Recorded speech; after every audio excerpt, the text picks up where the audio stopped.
जो भरत मुनि ने अपने नाट्य शास्त्र में लिखा था, ईसा से 600 वर्ष पहले बताते हैं।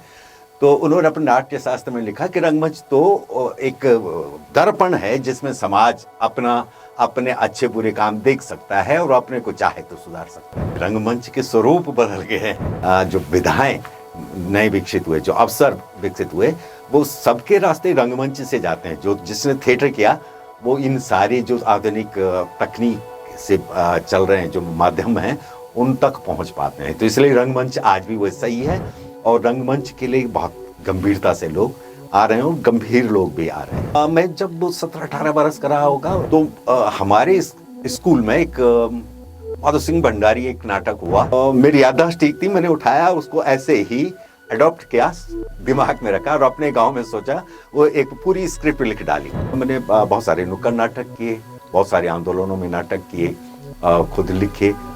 मुझे लगा कि गढ़वाली भाषा जो हमारी मातृभाषा है, दूध बोली है, उसके लिए कुछ लिखा जाना चाहिए। तो वहाँ भी मैंने रंगमंच में गढ़वाली भाषा में लिखना शुरू किया। पूर्व 1667 गाँव में मैं खुद गांव में जा के अवेयरनेस प्रोग्राम थे, कैंपेन थे, उसमें कठपुतली नाटक, मुखौटा नाटक, नुक्कड़ नाटक, तीनों फॉर्मेट में हम लोग करते थे। नाटक लिखना, फिर उसको डायरेक्ट करना, खुद अभिनय करना। मैंने कोशिश की है कि जो सभी नाटकों में ढोल का प्रयोग जरूर हुआ है। एड्स पे नाटक करना था, तो एड्स पे नाटक कैसे करना? रंगमंच के माध्यम से जो समाज में जो कुरीतियां हैं, जो राजनीतिक परिस्थितियां हैं, इन पर क्या कभी किसी तरह से कुछ ऐसे प्रयोग भी किया जाता है? क्या किसी तरह का राजनीतिक कटाक्ष आप रंगमंच के माध्यम से कर रहे हैं, या जनता के बीच में कुछ किसी खास तरह का नैरेटिव पहुंचाना? तो नाटक का काम वही है, वो दर्पण दिखाता है, उसमें लोगों को बुरा लगे तो लगे।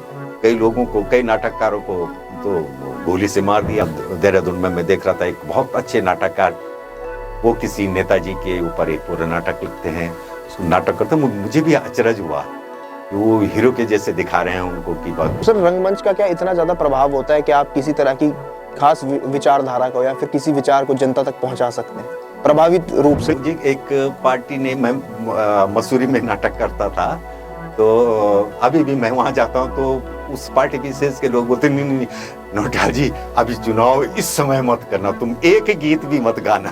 सर, उत्तराखंड में आप क्या स्थिति देखते हैं रंगमंच की? इस वक्त क्या स्थिति है, रंग कर्मियों की क्या स्थिति है, और क्या सरकार की तरफ से क्या कुछ विशिष्ट प्रकार की नीतियां बनाई जानी चाहिए? कुछ जगहों पे, कुछ जिलों में तो शुरू किया है कि वहाँ एक थिएटर हो उस तरह का, जहाँ पे लोग अपना परफॉर्मेंस कर सकें।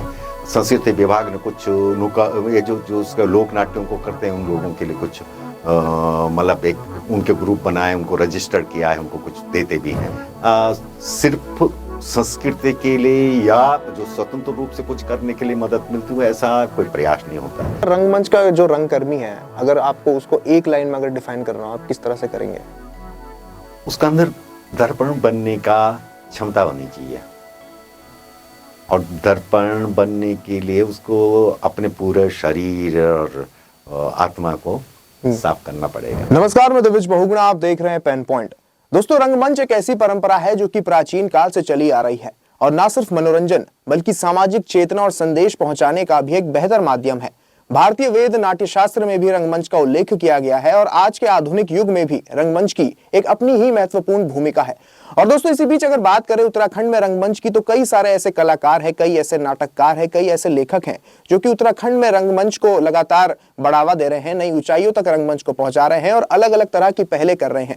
और इसी बीच हमारे साथ आज स्टूडियो में मौजूद हैं रंगकर्मी, नाटककार एवं लेखक श्री गजेंद्र नौटियाल जी, जो कि एक कुशल रंगकर्मी भी हैं और गढ़वाली में भी कई सारे नाटक लिख चुके हैं। सर, सबसे पहले तो बहुत बहुत शुक्रिया समय देने के लिए। धन्यवाद। नौटियाल जी, सबसे पहले तो आपसे यही जानना चाहेंगे, रंगमंच की परिभाषा क्या है? रंगमंच जो है असल में जो समाज में जो कुछ होता है उसका प्रतिबिंब दिखाता है कि तुम दिखते कैसे हो, तुम कर क्या रहे हो और उसके परिणाम क्या आ रहे हैं। वो एक दर्पण जो भरत मुनि ने अपने नाट्य शास्त्र में लिखा था, ईसा से 600 वर्ष पहले बताते हैं। तो उन्होंने अपने नाट्य शास्त्र में लिखा कि रंगमंच तो एक दर्पण है जिसमें समाज अपने अच्छे बुरे काम देख सकता है और अपने को चाहे तो सुधार सकता है। अच्छा सर, ये परंपरा जो है प्राचीन काल से चली आ रही है, नाट्य शास्त्र में इसका उल्लेख किया गया है। आप क्या मानते हैं, आज के आधुनिक युग में कितना रंगमंच बदला है और आज के आधुनिक दुनिया में कितनी महत्वपूर्ण भूमिका है रंगमंच की? रंगमंच बदला नहीं, रंगमंच के स्वरूप बदल गए हैं और अभी हम देखेंगे अलग अलग रूपों में रंगमंच जिंदा है। और जब से रोजी रोटी के से जुड़ाव के रास्ते ज़्यादा हुए हैं, तो डिजिटल प्लेटफॉर्म आने से, टेलीविज़न तो था ही, फिल्में थी ही, तो आपके बहुत सारे अलग अलग तरह से जो विधाएं नए विकसित हुए, जो अवसर विकसित हुए, वो सबके रास्ते रंगमंच से जाते हैं। जो जिसने थिएटर किया वो इन सारे जो आधुनिक तकनीक से चल रहे हैं जो माध्यम हैं उन तक पहुंच पाते हैं। तो इसलिए रंगमंच आज भी वैसा ही है, और रंगमंच के लिए बहुत गंभीरता से लोग आ रहे हैं, और गंभीर लोग भी आ रहे हैं, खास करके युवा पीढ़ी से जो मैं देखता रहता हूँ। मैं तो काफ़ी बॉम्बे से लेके, चंडीगढ़ से लेके, सब दिल्ली से लेके अपना उत्तराखंड में देख रहा हूँ, घूमता रहता हूँ। अच्छा सर, आपने अभी उल्लेख किया कि रंगमंच के कई सारे फॉर्म्स हैं, कई अलग अलग प्रकार से रंगमंच होता है। थोड़ा सा सर उस बारे में बताइए, जैसे स्टेज एक्टिंग है या फिर और भी कई सारे तरीके हैं। बिल्कुल बिल्कुल, 5 तरह के अलग अलग तरह के थिएटर्स हैं। आपका जो रंगमंच का स्ट्रीट पे, जहाँ आप सीधे सीधे रंगमंच जनता के बीच जाता है, वो स्ट्रीट प्ले या उसको बोलते हैं नुक्कड़ नाटक बोलते हैं। तो उसमें अलग तरह का फॉर्मेट है, उसमें अलग तरह का एक शिल्प गढ़ा जाता है। उसी तरह आपका जो रेडियो नाटक है उसमें शब्दों का खेल है। शब्दों से आप जो वातावरण है, जो समाज का सारी चीज़ें उसमें दिखाते हैं। आप ध्वनियाँ हों चाहे संगीत हो, सब उस तरह से उसमें रचते हैं। इसी तरह आपका मुखौटा नाटक है, आगे मुखौटा लगा है, अब पीछे से आपने आवाज़ अपने डायलॉग लोगों तक पहुँचाने, सिर्फ मुखौटे से तो नहीं चलेगा, तो आवाज़ भी चाहिए। तो उस तरह के उसके डायलॉग लिखे जाते हैं, उस तरह से उसको प्ले भी किया जाता है। पूरा विन्यास उस तरह से होता है उसका, जो पूरे नाटक का। इसी तरह से आपका जो मंचीय नाटक है उसमें आपको साउंड का ध्यान रखना पड़ता है, लाइट का ध्यान रखना पड़ता है, आपके डायलॉग का ध्यान रखना पड़ता है, दृश्यों का विन्यास का ध्यान रखना पड़ता है, क्योंकि उसमें मूवमेंट होता है।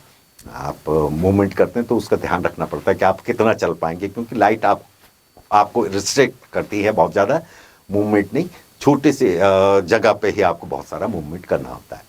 अच्छा सर, आप काफ़ी लंबे समय से रंगमंच के क्षेत्र में हैं, आपने कई सारे नाटक भी लिखे हैं गढ़वाली में। थोड़ा सा अपनी जर्नी के बारे में बताइए, कहाँ कहाँ पे आपने नाटक वगैरह परफॉर्म किए हैं, क्या क्या चुनौतियाँ रही हैं? मैं जब 17-18 बरस का रहा होगा, उससे भी छोटा मेरे ख्याल से, तो हमारे स्कूल में एक माधव सिंह भंडारी एक नाटक हुआ, वो जो बहुत बड़े स्तर पे इंद्रमणि बड़ून जी वगैरह कर रहे थे। और मेरी याददाश्त ठीक थी, मैंने उठाया उसको, ऐसे ही अडॉप्ट किया, दिमाग में रखा और अपने गांव में सोचा, वो एक पूरी स्क्रिप्ट लिख डाली। उस सुनने के बाद, तो पहली मेरी स्क्रिप्ट थी जब मैं 7वीं 8वीं में कुछ था। अच्छा।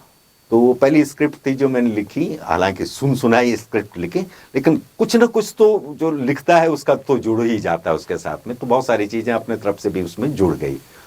तो अभी तक मैं जो 53 नाटक लिख चुका हूं, तो वो पूरी एक जर्नी ये थी कि गांव से निकला, स्कूलों में कॉलेजों में निकला, उसके बाद 10वीं के बाद मैं बॉम्बे चला गया था, बॉम्बे में पढ़ाई लिखाई की, अपने आप में बहुत सारी चीज़ें तो हमने दुख सुख सब देखे, और उन दुख सुखों ने मुझे एक अच्छा नाटककार बनने में वो किया। तो वहाँ इप्टा से जुड़ गया मैं, इंडियन पीपल्स थिएटर एसोसिएशन से। तो इप्टा से जुड़ने के बाद मैंने बहुत सारे नुक्कड़ नाटक किए, बहुत सारे आंदोलनों में नाटक किए, खुद लिखे, और मुझे लगा कि गढ़वाली भाषा जो हमारी मातृभाषा है, दूध बोली है, उसके लिए कुछ लिखा जाना चाहिए। तो वहाँ भी मैंने रंगमंच में गढ़वाली भाषा में लिखना शुरू किया। एक अबाठ वाला नाटक था, एक कई मना बोला, एक सबू मना बोला, ऐसे करके नाटक, बहुत सारे नाटक मैंने मंचीय नाटक ये। उस समय मंच जो है गढ़वाल रंगमंच में ज़्यादातर नृत्य नाटक होते थे, तो विशुद्ध जो नाटक जो है नाटक शैली में किस तरह से किए जाते हैं वो वहाँ मैं कर पाया शुरुआत जी। अभी इसके बाद मैं गढ़वाल में घूमा, पूर्व 1667 गाँव में मैं खुद गांव में जा के अवेयरनेस प्रोग्राम थे, कैंपेन थे, उसमें कठपुतली नाटक, मुखौटा नाटक, नुक्कड़ नाटक, तीनों फॉर्मेट में हम लोग करते थे। तो वो अब कैंपेन किए, 1667 गाँव में खुद जाके गया हूँ, नाटक लिखना, फिर उसको डायरेक्ट करना, खुद अभिनय करना, ये संभव हो पाया और अच्छा हो रहा। और मेरे नाटकों में ज़्यादातर मैंने कोशिश की है कि जो सभी नाटकों में ढोल का प्रयोग जरूर हुआ है, ढोल से प्यार है मुझे। तो तो सर आपके जो नाटक होते हैं तो आमतौर पर ये जो कहानियां कहाँ से प्रेरणा आप लेते हैं और किसी खास विषय पर आधारित होते हैं? ये क्या सामाजिक विषय ही होते हैं? अब समाज में जो भी कोई चीजें होती है, जैसे अब मैंने बहुत सारे अवेयरनेस नुक्कड़ नाटक लिखे हैं या कठपुतली नाटक, वो समाज के बीच के ही पात्र होते हैं जो हमारे हम जिनसे हमारा वास्ता पड़ता रहता है, उनके साथ में हमारा क्या इंटरेक्शन था, हम लोगों का क्या ऑब्जर्वेशन था, कैसे हमने उनको समझा, तो वो हमारे नाटकों में प्रतिबिंबित होता है। जब हम डायलॉग लिख रहे होते हैं तो अवचेतन मन में कहीं से वो चीज़ें अपने आप आ जाती हैं, हम उसको फिर वो डायलॉगों के शक्ल में या दृश्यों के शक्ल में अपने आप बुन जाती हैं।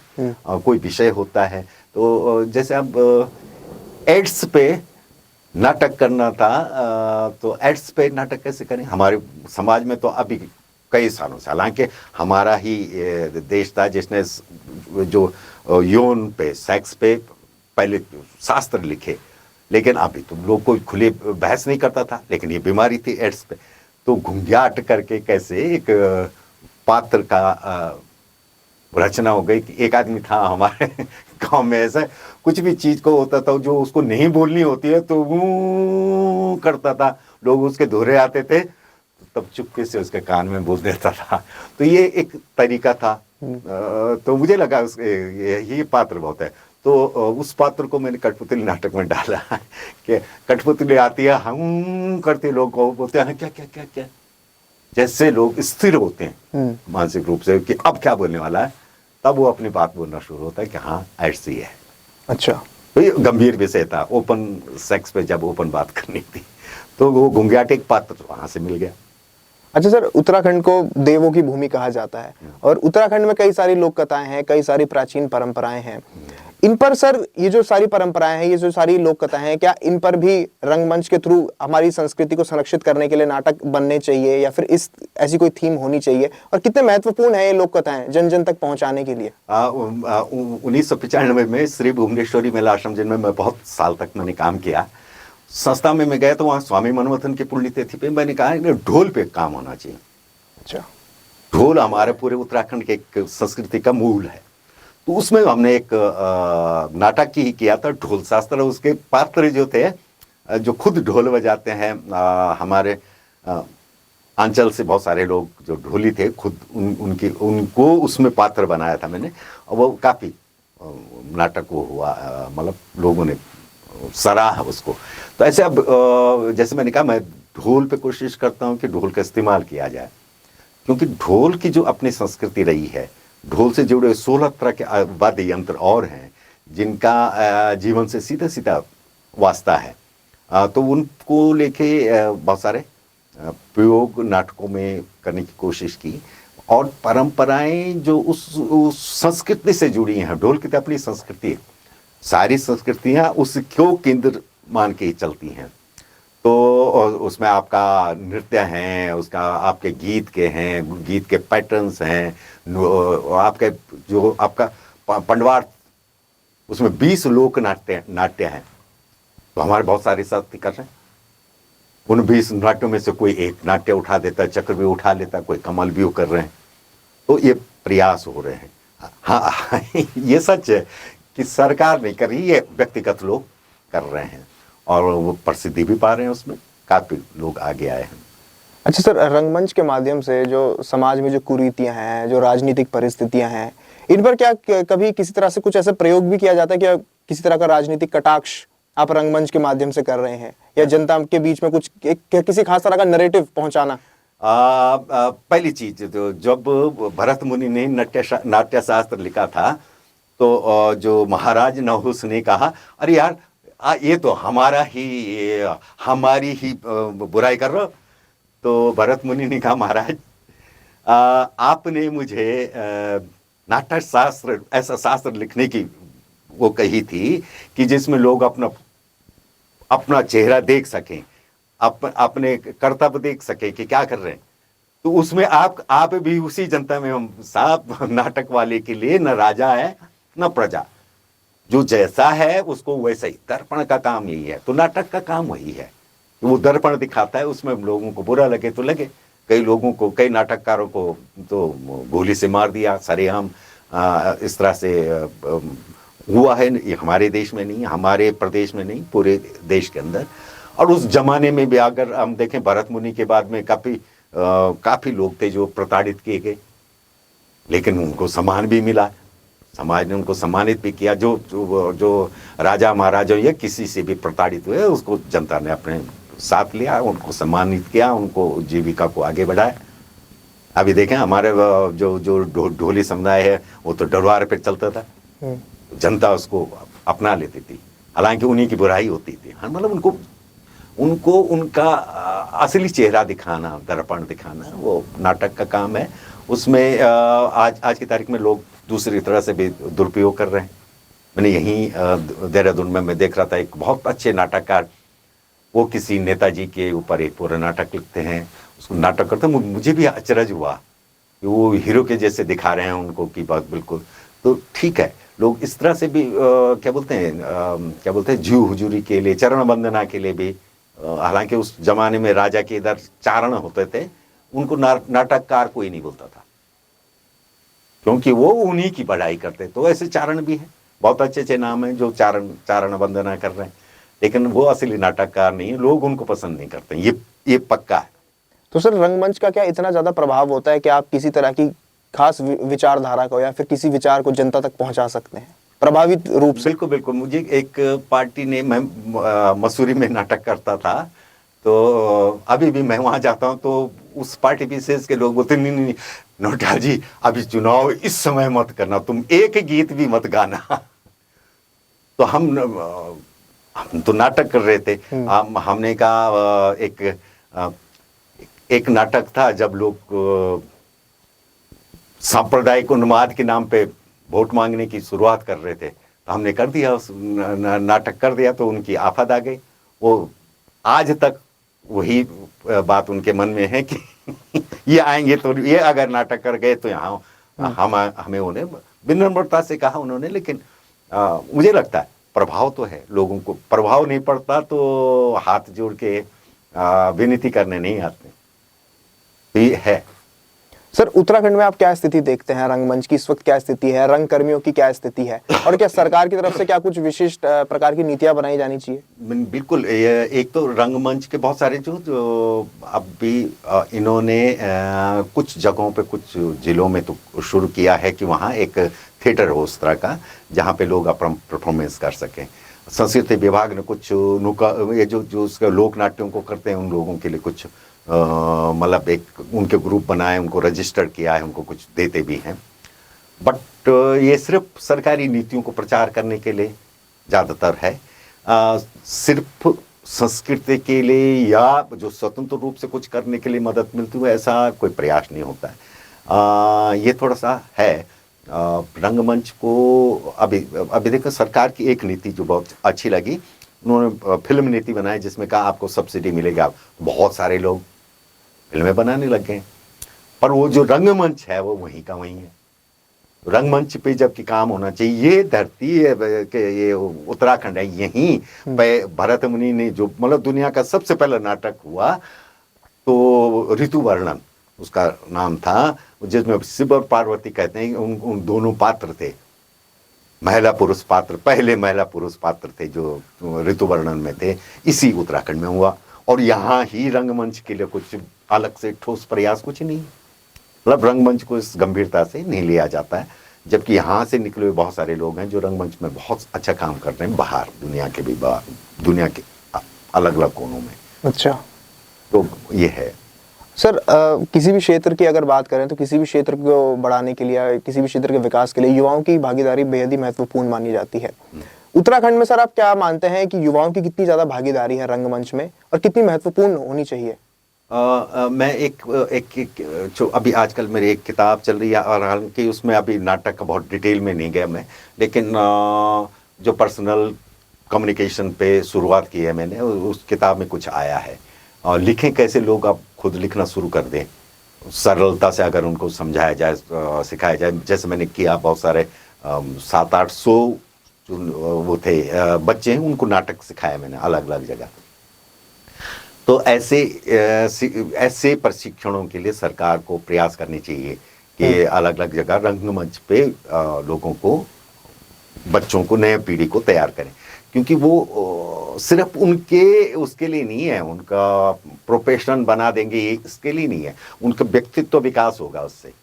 तो इस दृष्टि से करना चाहिए लोगों को। मैंने किताबों में भी मेरे जो नौनिर्माण पहले वाली किताब थी उसमें भी रंगमंच के कैसे करें, रंगमंच वो किया, कोशिश की थी कि स्कूलों तक पहुँचे, लेकिन बहुत ज़्यादा रिस्पॉन्स नहीं आता है। अब ये तिमुंडिया निकाला, उसमें भी मैंने रंगमंच के बारे में एक चैप्टर पूरा रख रखा ताकि वो बच्चों तक पहुँचे, वो करें। कुछ प्राइवेट स्कूलों ने उसको अपने इधर लगाया है इस किताब को।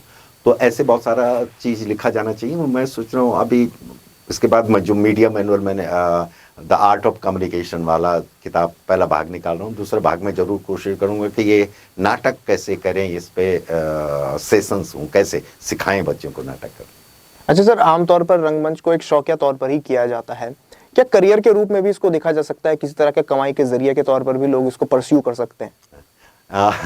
बहुत सारे साथी हैं जो ये बात करते हैं। जब भी 2000 में हमने एक वर्कशॉप थी, 40 यूथ थे जो ट्रेनिंग लेने आए हमारे इधर, तो उसमें से बहुत सारे लोगों ने अपना अपना ग्रुप बना दिया, वो बहुत अच्छा उसे कमा भी रहे। और एक साथी है, प्रोफेसर है, अभी यहाँ भी रहा और दून विश्वविद्यालय में भी, अब डॉक्टर जोशी हैं, वो कुलीन जोशी। तो हमारे उस थिएटर वर्कशॉप में आया था, उसको कुछ नहीं था, ये था कि मुझे करना चाहिए। तो वो भी ये सवाल करते थे कि यहाँ इससे कुछ किया जा सकता है।